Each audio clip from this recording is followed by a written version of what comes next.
Hey girls! I wanted to take a look at what's been happening to many Gorlworld content creators who were involved in the now infamous Gorlworld Discord leaks. Are we calling it Discord Gate? Cause I want to. I just want to make it clear that this doesn't cover every facet of the situation and every action taken by these creators, because there's no way I can keep up with all the shenanigans. First, let's go back in time a little bit. Chapter 1. We were rooting for you. I was rooting for you! We were all rooting for you! How dare you! Learn something from this! Earlier in Gorlworld, and up until recently, it felt like Gorlworld creators came into YouTube to watch the mess and laugh with us. Their commentary would act as a buffer between us and the girls. After all, many of us viewers refuse to give the girls a view. And when we watch the videos from the girls directly, it can make you feel a little crazy. You have to question your reality every 30 seconds. So having the creator there served to validate what we're feeling as well. And as a reminder that we are not the crazy ones. Communities were built around these creators. When the Discord screenshots came out, it suddenly felt like we were no longer watching and laughing together with our favorite creators. All of a sudden, it felt like maybe we were also being laughed at. We were being lied to about Rachel and Emily's involvement.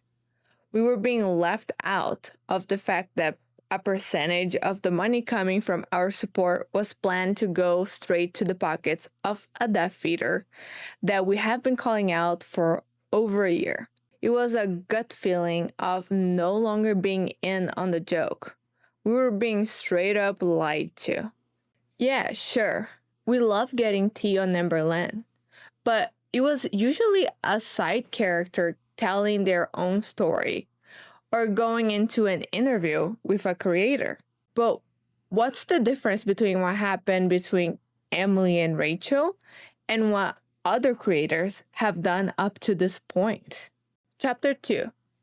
Oh lordy, it's Jordy. Do you guys remember last year when Erica, also known as Valentine, and Brittany, Valentine's wife, came on Jordy's live and spilled the tea about their involvement with Amberland Reed?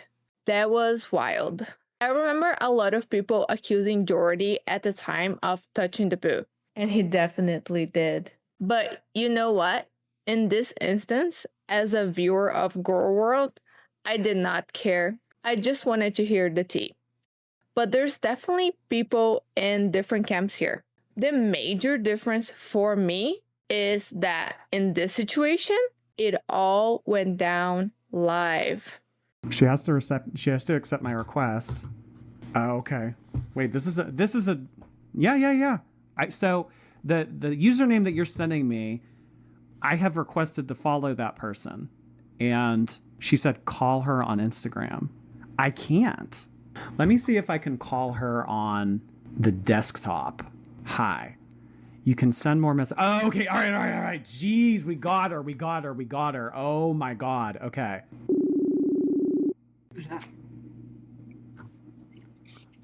Hello?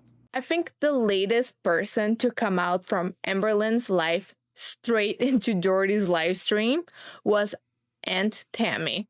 And I just want to say, this lady is weird. The whole merch fiasco sent spikes of cringe down my spine.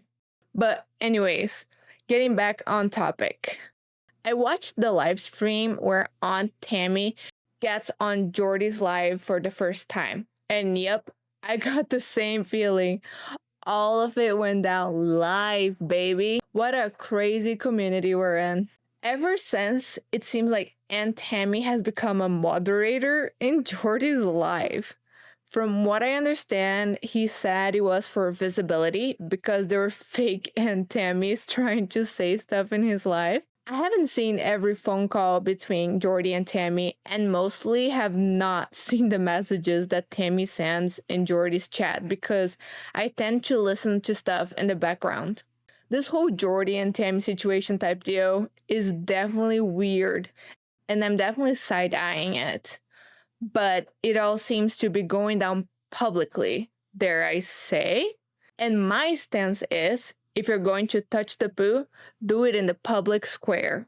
Regarding Jordy and Discord Gate, I've seen people talking about Jordy's moderators being seen in the Discord screenshot leaks. But I'm going to keep it real with you guys. I have no idea who moderates and who does not moderate for what content creator. And I don't have much interest in learning that information. Besides Aunt Tammy, of course, because what the hell is she doing? And of course, there was Jawbone's comment saying Jordy got blooded in and left and was throwing shade. Jawbone said on his community post that this was a gang reference, I guess. He's a funny guy, I'll give him that. I think the shadiest thing Jordy has done in the fallout of Discord Gate was to share Emily's car video and not tell us his sources. Of course, that shit originally came from Rachel. I don't know if Rachel gave it to Snowflake, who then passed it along to Jordy, or if Jordy got it from Rachel. Just be honest, be transparent. Don't be shady. That's all I'm asking. I might be missing stuff on Jordy here, because it has been impossible to keep up with everyone involved in Discord Gate and still have a life. My god, this is too much. Chapter 3. Hecticana. Hecticana has been involved in a lot of controversies lately. And yikes, it goes beyond Gorlworld. He has made some really gross comments about a TikTok controversy dubbed the DoorDash girl situation type deal. I'm not going to get into this TikTok controversy because it's too much of a side quest. But what I took from it is that Hecticana's take was gross and misogynistic. His video explaining his stance was still gross, and no thank you. So when the Discord screenshots came out, Hecticana was in a world of pain. This is the screenshot involving Hecticana that stood out to me. Hecticana says, quote, Rachel, I'm going to make a video about this, and I'm going to say I'm disappointed that you offered to pay, but I'm also going to point out that I don't know what I would do if you were me, because honestly, I'm not sure I could have resisted knowing how big the story would be. So I'm not going to be mean or anything. End quote. Rachel says, haha. And Jawbone says, how could you? So yeah, Hecticana was making a video on Rachel for the sake of trying to look like he was detached from the situation. But he was lying to his audience. He knew what was happening. Since Hecticana's Discord messages are from October 23rd, 2025, I believe the video Hecticana is referring to where he would talk about Rachel is from October 25th, 2025, and is titled About the Rachel, Emily, and Amberland Situation and Touching the Poo. And I want to take a look at a couple of clips I got from that video. Says that she has receipts. She has the conversations where Emily told her that she can use the voice memo and basically gave her consent to use everything before she was offered any money. So the crux of the entire drama is that Emily was going to make it seem like Rachel said, I'll pay you for your receipts or whatever, and then profited, and then told Emily, never mind, I'm just going to keep it all. That is not the crux of the entire drama, in my opinion. That's just the result of them trying to out-manipulate each other. At this point, I do think we can still trust Rachel more than we can trust Emily. Agree to disagree, I guess. I am disappointed that Rachel offered money and stuff. Here, Hecticana is pretending like he's just one of us, in my opinion. Yes, she is doing damage control. That's all this is. She's getting out ahead of it and telling you what happened so that Emily can't write the narrative.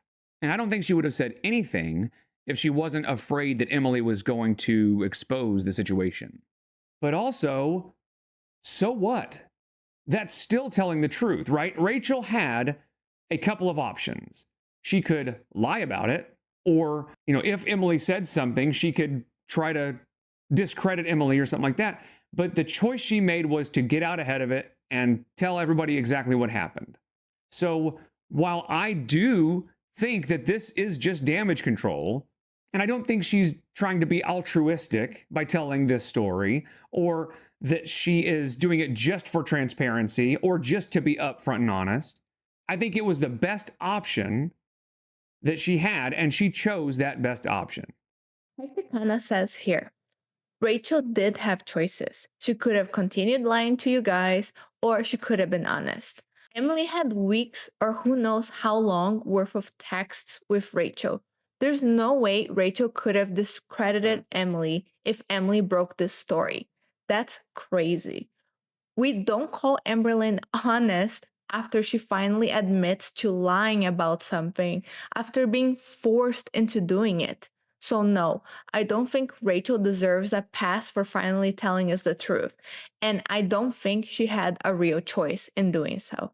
But the main problem is that when you touch the poo, right, when you get involved, there's always going to be these ethical questions about who's profiting off of whose story. So you're just going to end up setting yourself up for something just like this. So yeah, watching Hecticana's video after having the Discord screenshots just show how hard Hecticana was trying to make it seem like he was out here watching from the outside when he very much wasn't. He knew what was happening in the background, and he's pretending he didn't. That's the part that bothers me the most in this particular video. It's just straight up dishonest. I think Hecticana is trying to make it seem like the main issue is touching the poo. And for me, that is a gross simplification of the situation. Rachel wasn't just touching the poo. She was diving head first.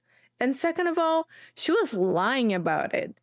Hecticana is trying to minimize everything because they're all just covering for each other. I just want to say that I'm really grossed out by Hecticana's DoorDash girl commentary, and if I watch any video from him after this, it will be against my will.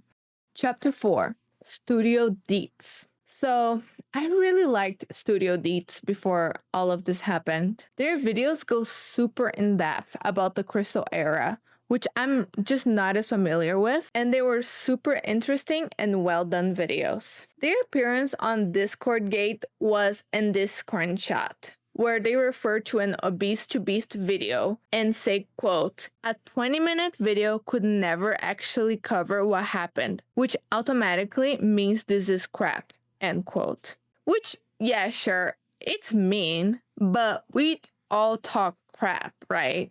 While it might have been a little jarring at first, because it's not a side of Deets we were used to seeing on their channel, at the end of the day, I was like, whatever, it is what it is. They were kind of mean. I also thought it seemed like Deets were kissing a larger reactor's butts, to be honest, which again, that's an interesting but personal choice, whatever. The fallout of Discord Gate, however, must have been intense for Deets because they said in some of their comments that they were receiving, quote, vile, hate-filled comments and DMs. They also said, quote, "So, I watched my sub count fall and tried to keep up with the comments filled with hatred about my gender identity, looks, sexuality, and overall character.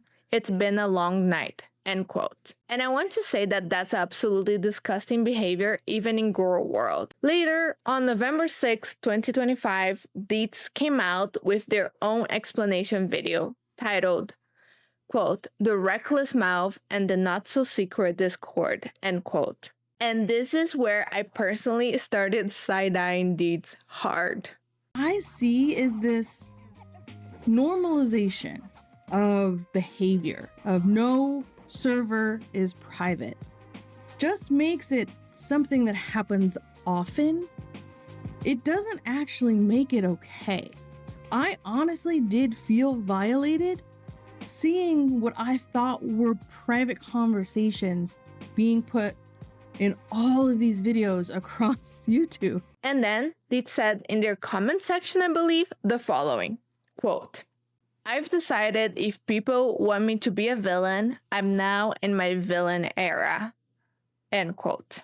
Okay, sure. If that's how they felt, then that's how they felt. But the hypocrisy of saying they're entering their villain era because their private messages on Discord were leaked and they feel violated, and making all this content on the newly leaked Emily truck video and the audio message Emily sent to Rachel where Emily asks Rachel not to share. Be so for real. Not an ounce of self-awareness to be found in the fallout of Discord Gate. Chapter 5, Jawbone. Jawbone is a creator that has previously been recommended by Mr. Snowflake. I watched a video of Snowflake reacting to one of Jawbone's videos on his Mr. Snowflake B-roll channel, I believe. And I was going to plop a screenshot of that reaction video thumbnail right here, but I could not find that video. Maybe I didn't look hard enough, but I know that Mr. Snowflake reacted to a video made by Jawbone. But the whole point I was going to make with that screenshot is that the Discord buddies were cross-promoting, which is totally fine thing to do, but I did think was funny and interesting. Jawbone has really come out in the defense of his Discord buddies, and it's not the first time. When Rachel dropped her video on October 17, 2025, with Emily's voice note before Discord Gate ever happened, there was already criticism being levied against Rachel, where the community felt that Rachel was defending Emily.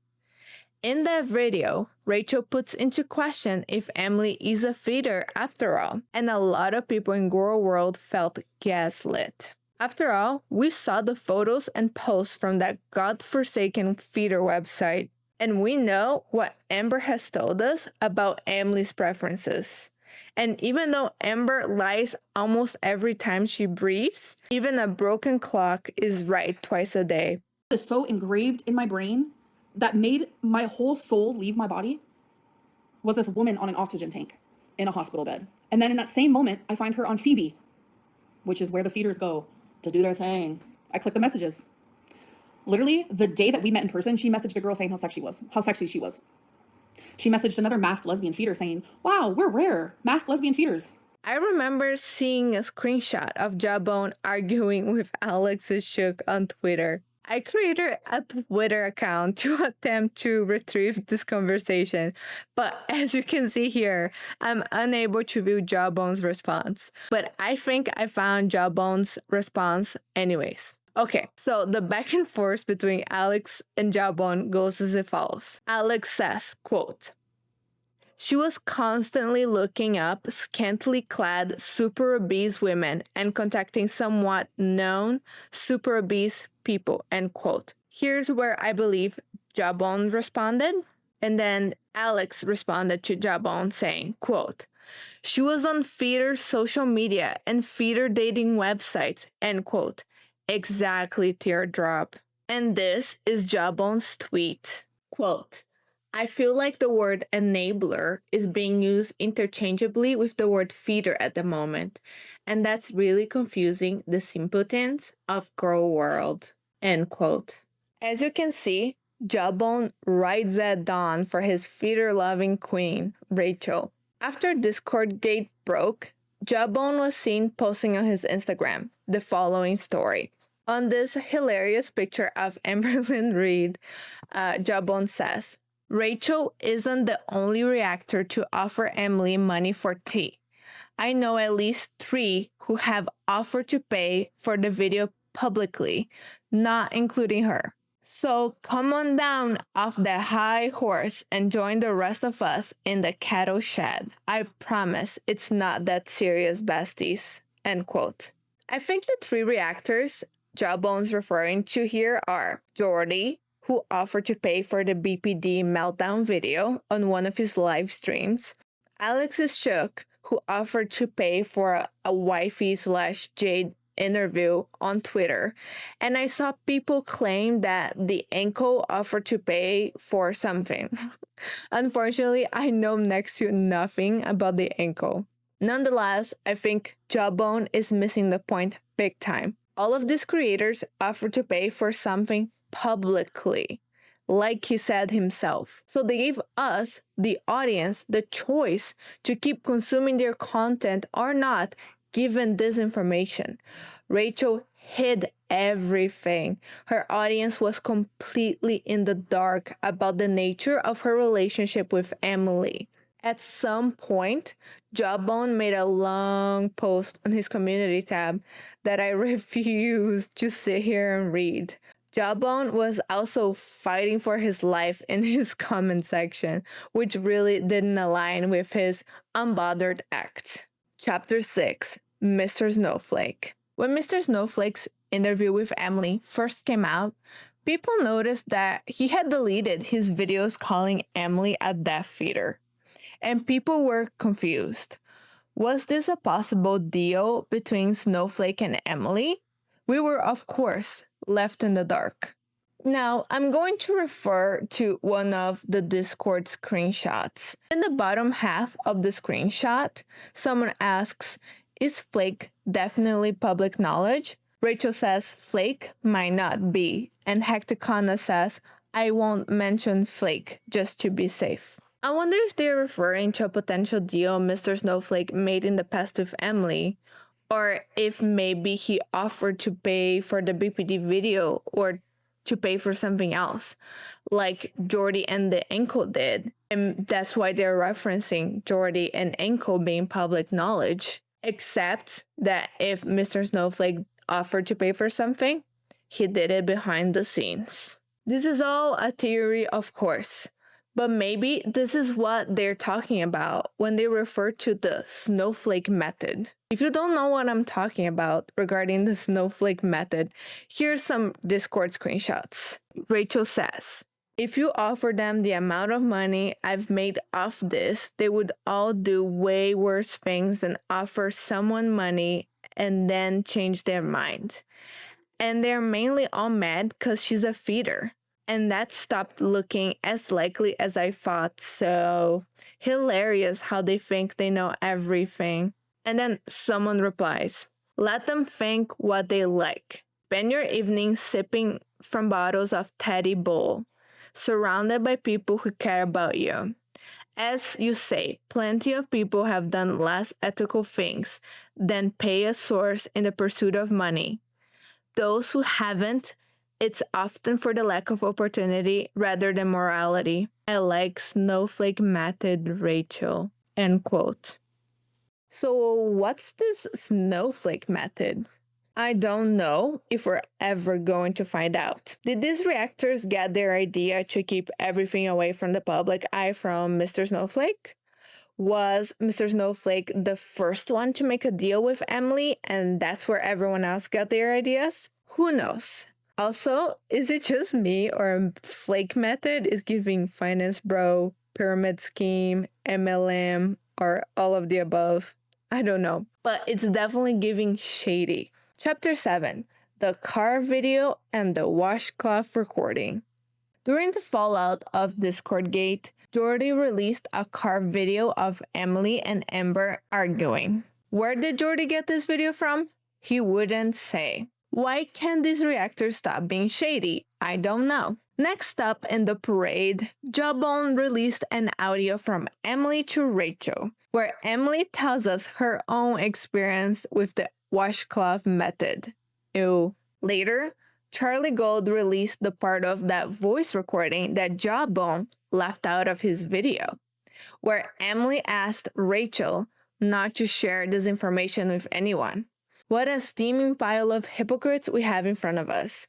These reactors were out here hemming and hawing about how their privacy was violated, and poor them, doing their best ALR I'm the victim performance, while We know they were in a Discord listening in to all kinds of private conversations between Emily and Rachel and between Emily and Amberlynn. Be so fucking for real, you guys. I hate it here. Additionally, I really got the vibes that the car video release and the washcloth recording and the subsequent washcloth recording release were trying to serve as a distraction from Discord Gate. Maybe not, but that's how it felt to me. Chapter 8, Transparency. One of the pillars of Gorlworld, in my opinion, is that the girls are always lying. We have built a community where one of the objectives is to debunk as many of Amberlynn's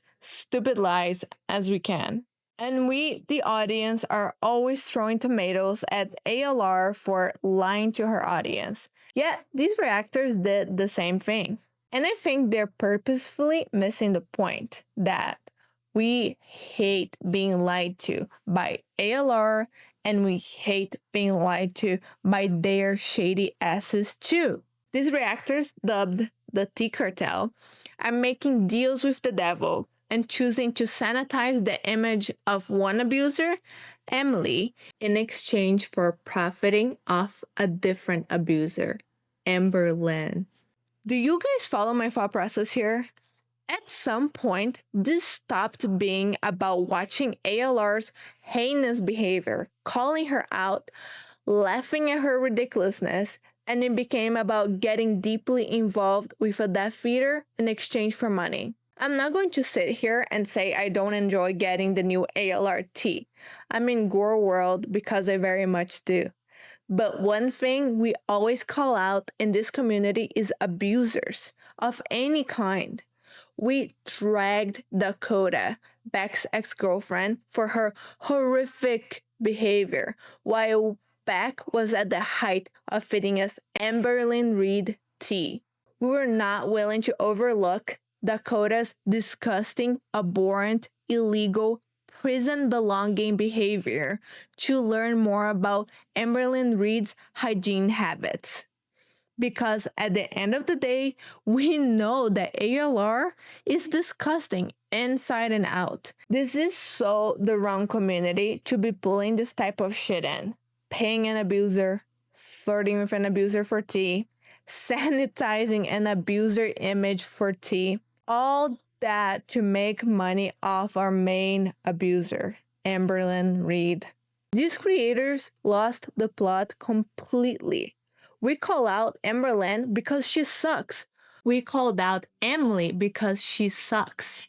And we called out Dakota because she fucking sucks too. We are not here to cover up anyone's atrocious behavior.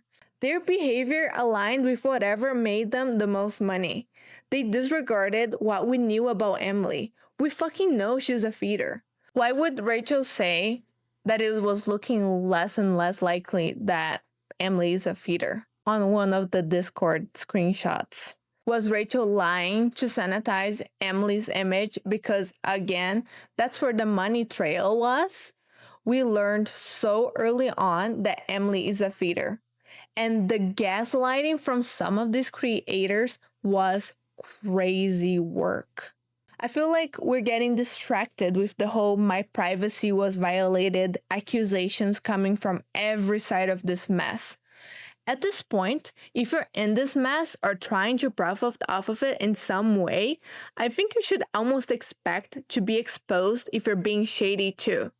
We are an equal opportunity community. Everyone can get roasted. We don't discriminate here. The people accusing Rachel's critics and the Tea Cartel critics of standing on a moral high ground over them are forgetting something. Aren't we all standing on something when we criticize Amberlynn? So being manipulative and a liar are only accusations we can make at Pookie? Not in my opinion. From my perspective, if you're criticizing Amberlynn, you're either standing for something or simply standing against Amberlynn. After all, is Amberlynn's behavior the problem, or is Amberlynn's existence the problem? So yeah, that's my opinion. I think this creator should be upfront and honest. They should give us the information. And it's up to us, the audience, to make an informed decision of where we stand, of whether we support you, your content, and your actions. Let me know what you guys think and where you stand regarding this mess. I know many people are sick and tired of talking about these shenanigans, but I wanted to get my thoughts out there. Thank you so much for all the support and kind comments. It's been a really fun experience putting these together, and I'm really glad you guys enjoy. See you guys next time. Bye, girls.